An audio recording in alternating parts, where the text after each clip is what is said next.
En estado grave se encuentra José Vergara, joven de 30 años que sufrió lesiones en su médula espinal producto de un insólito accidente. El ascensor de su edificio subió más de 30 pisos en solo 15 segundos. Conversaremos sobre este hecho y de las medidas de seguridad en los elevadores con el inspector del Departamento de Operación de Rescate de Bomberos de Ñuñoa, Esaú Otero. Gracias por acompañarnos. Esaú, ¿cómo estás? Muy bien, buenas tardes, Macarena. Muchas gracias por invitarnos. Bueno, antes de hablar, ¿cierto?, de las medidas de seguridad que tienen que tener este tipo de elevadores, ¿cuáles son las características de este accidente que es tan insólito, y ya me contaba fuera de cámara, y que es bastante poco frecuente? Claro, es una emergencia, la verdad, muy poco inusual, ¿cierto? Sacó en sí el procedimiento que nosotros tenemos establecido para la emergencia en ascensores, lo cual tuvimos que rápidamente reaccionar, ¿cierto?, para poder acceder a la víctima en un escenario complejo, y también había generado bastante caos al interior de la comunidad del edificio. Era una torre, ¿cierto?, que tenía 4 ascensores, 2 por lado, y el norponiente fue el que se afectó del edificio. Nosotros establecemos como bomberos, ¿cierto?, nuestro procedimiento, primero un comando. Debe establecerse en el hall del edificio y ahí se derivan todas las funciones, ¿cierto?, y se coordina con otras instituciones, ya sea la institución de salud o en este caso los conserjes, que tienen en algunos casos cierta preparación, ¿cierto?, o nos pueden facilitar ciertas herramientas para facilitar el rescate. En ese minuto los vecinos bajaron desesperados porque no habían sentido un gran estruendo y no tenían conocimiento de cuántas víctimas estaban involucradas ni dónde se encontraba la cabina del ascensor. Rápidamente el oficial que se encontraba a cargo de esta emergencia envió un grupo a la sala de máquinas del ascensor para que pudiera establecer todos los procedimientos de corte de energía y nosotros tomar el control de manera manual de la cabina, y mientras otros 2 equipos buscaban en distintos niveles, ¿cierto?, donde se encontraba la cabina. Finalmente se estableció que la cabina había subido y había chocado, ¿cierto?, en el ducto que se encontraba, claro, con la parte superior o la parte de abajo de la sala de máquina. Y eso es lo que provocó el impacto y las lesiones precisamente en el único pasajero que iba en el ascensor. Claro, después, recopilando antecedentes, nos llamó mucho la atención la falta o cómo pasaron las medidas de seguridad que tienen cada uno de los ascensores. De hecho, se puede ver en un video que estuvo circulando que la víctima apenas presiona el piso al cual se quiere dirigir, la puerta de piso no alcanza a cerrar, ¿cierto?, y tampoco alcanza a conectarse con la puerta de la cabina, claro. Ahí se puede ver, no alcanza a cerrar la puerta de piso, sino que se cierra se cierra la puerta de piso, no la de cabina, y inmediatamente el ascensor comienza a subir. Ya hay una falta de las medidas de seguridad, ya que no pudiese comenzar a avanzar esta cabina si es que no está correctamente cerrado. Luego también en la parte superior tenemos un restrictor, ¿cierto?, de velocidad, donde tienen un diseño de fábrica, ¿cierto?, para subir un rango de metros por segundo o evaluados en minutos. En este caso se ve que toma bastante velocidad, la víctima no alcanza a reaccionar,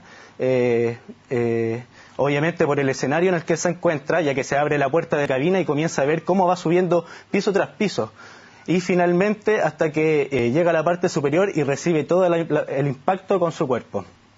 Bueno, vemos también la angustia que claro, son 15 segundos lo que tarda en llegar al piso 30 y este impacto.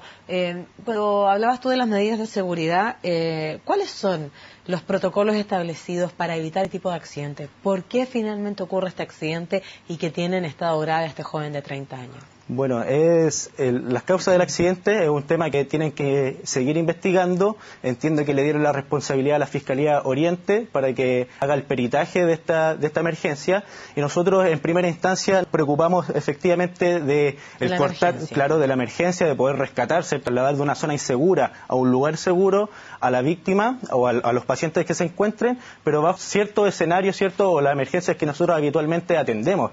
Fue un escenario bastante complejo y nosotros sí, cuando tomamos el control en la parte de la sala de máquinas y se reactivó la energía, se vio que el freno estaba activado. Entonces, las causas son muy raras, ya que bypassó muchos sistemas de seguridad. O sea, el accidente pasó a llevar todas las medidas de seguridad que hubieran podido evitar los daños en este joven, ¿eso? Así es. O sea, estaba activado el freno. Sí, por lo general, algunos tipos de emergencia que habitualmente nosotros salimos dentro de la jurisdicción del Cuerpo Bombero Ñuñoa son personas encerradas por pérdida de energía, ¿cierto? Hay un corte de energía, algunos tienen batería de respaldo y la cabina queda detenida en algún punto específico.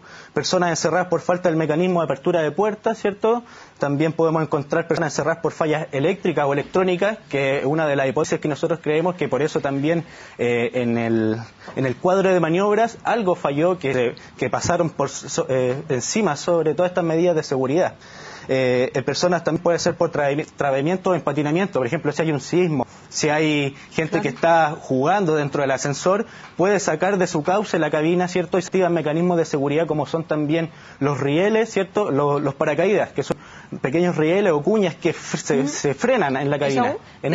Sí. Tú que conoces más de cerca, ¿cierto?, cómo operan, ¿cierto?, los ascensores, a propósito de las labores de rescate que tienen que hacer ustedes, si es que el joven o una persona se hubiera subido en el piso 30 y hubiera ocurrido ahí la emergencia, la situación sería completamente distinta y la consecuencia aún peor.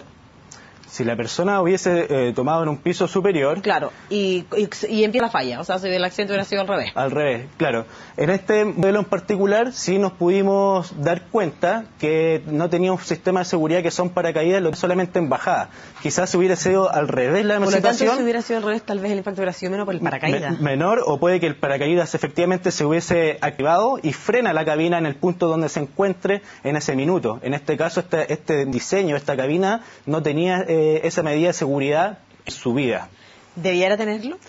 ¿Es parte del protocolo? Actualmente hay una legislación, ¿cierto?, que regula en términos de las mantenciones, ¿cierto?, de los protocolos que tienen que tener al instalar los ascensores, pero no depende del modelo, ¿cierto?, del diseño del ascensor, si es que tiene paracaídas tanto a parte superior o inferior.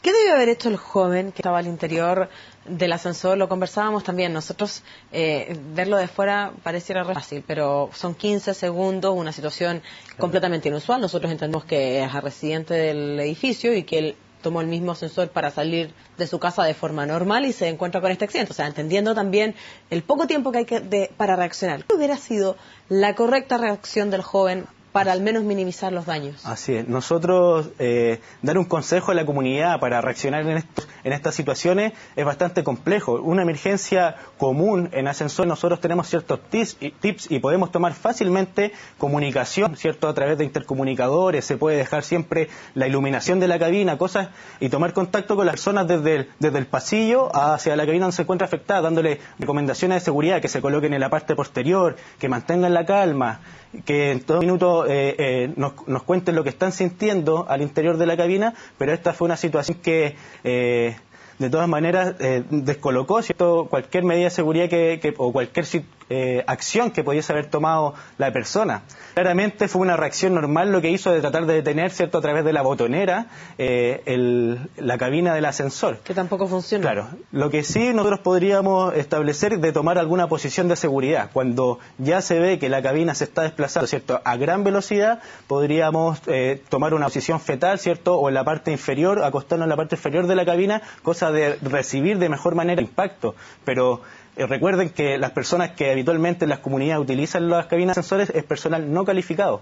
Entonces, hay ciertas instancias que nosotros podríamos dar recomendaciones, pero la verdad en esa situación es súper difícil reaccionar adecuadamente. ¿Qué tan importante es la labor de la administración del edificio y también ¿qué tiene a cargo la fiscalización? Yo no sé si tú sabes si es que hay un ente fiscalizador y que puede hacer todo, dar cuenta del correcto funcionamiento de los ascensores en los distintos edificios y comunidades. Así es, en el año 2008 hay una ley que establece disposiciones para la instalación, mantención e inspección periódica de los edificios, pero actualmente nosotros no tenemos conocimiento de un ente fiscalizador al respecto de este tema, sino que solamente la persona que crea el contrato, en este caso las comunidades de los edificios y la empresa responsable. Esta ley establece que pueden haber multas para ambas partes, ya sea para la comunidad del edificio o la gente de la empresa de ascensores, que finalmente se autorregulan en la periodicidad adecuada de la mantención de los ascensores.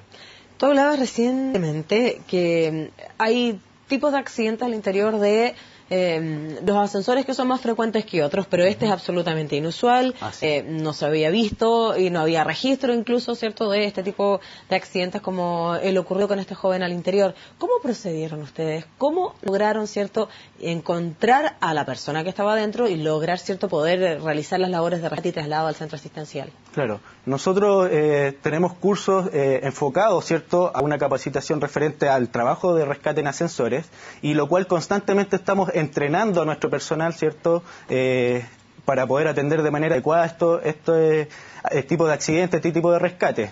Nosotros, como bien les comentaba, lo primero es establecer un comando, quien va a coordinar todas las acciones, ¿cierto?, en el rescate y las posiciones que debiesen tomar cada uno de los integrantes.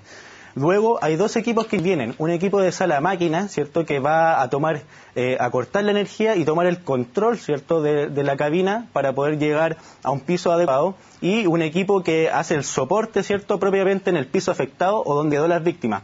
Toma contacto con las personas, lleva herramientas complementarias, el equipo de protección adecuado y también material de trauma si en el caso de la persona tiene algún tipo de accidente, algún tipo de problema al interior de la cabina.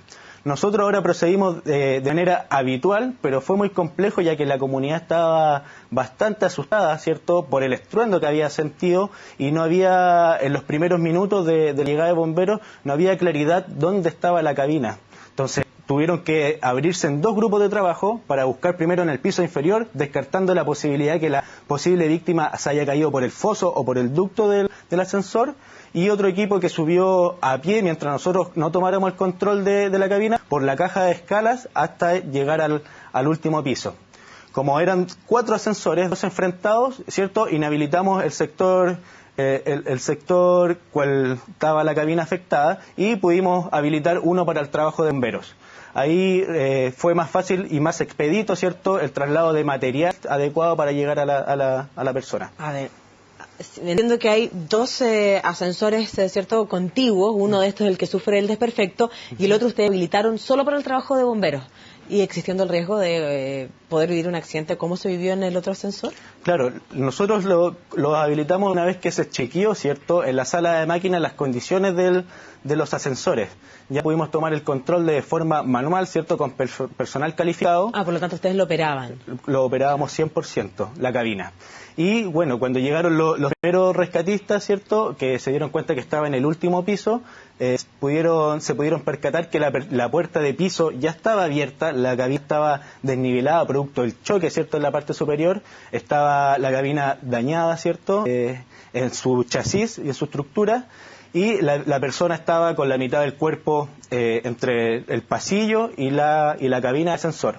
Rápidamente bomberos sacó a la persona, ¿cierto?, a la víctima, para, en caso de algún otro tipo de riesgo, o que la cabina bajara o tomara alguna otra posición, y llegaron rápidamente los elementos de extricación para poder inmovilizar, ¿cierto?, y trasladar adecuadamente al paciente. Así opera. La última pregunta, y muy breve ya en favor del tiempo. Cuando uno, ¿cierto?, vive en un edificio donde el ascensor opera muchas veces al día, donde uno para llegar a su vivienda ocupa el ascensor, uno llega, marca el número y llega a su vivienda, y uno no se preocupa de cuáles son los protocolos que hay detrás de este ascensor y que le brindan la seguridad a uno y a la familia también. ¿Cuál debiera ser también la responsabilidad del residente una vez que también, ¿cierto?, diga, bueno, aquí sí están activadas las medidas de seguridad ante cualquier emergencia? Toda comunidad primero debiese encargarse, ¿cierto?, su dirigente, ¿cierto?, su comitiva, de que se hagan periódicamente las revisiones, ¿cierto?, sostenidas con la empresa responsable de ascensores. Eso le va a dar seguridad a la comunidad de que efectivamente se está controlando, ¿cierto?, el funcionamiento y la mantención adecuada del edificio. Y por otro lado, también hay captación que generan estas mismas empresas a los conserjes. Entonces, quizás generar instancias de capacitación entre la misma comunidad sería una buena alternativa, ¿cierto?, para ir controlando ciertos aspectos. Muchas veces la misma gente se da cuenta que hay ciertos desperfectos o que constantemente ha fallado los ascensores donde esas personas viven, y aún así no toman ciertas medidas. Eso desde el punto de vista de seguridad es bastante complejo, porque es un riesgo inminente, ¿cierto?, para cualquier persona que utilice diferentes tipos de ascensores. Bien, pues muchas gracias por compartir estos minutos aquí en CNN Chile. Buenas tardes. Muy bien, buenas tardes.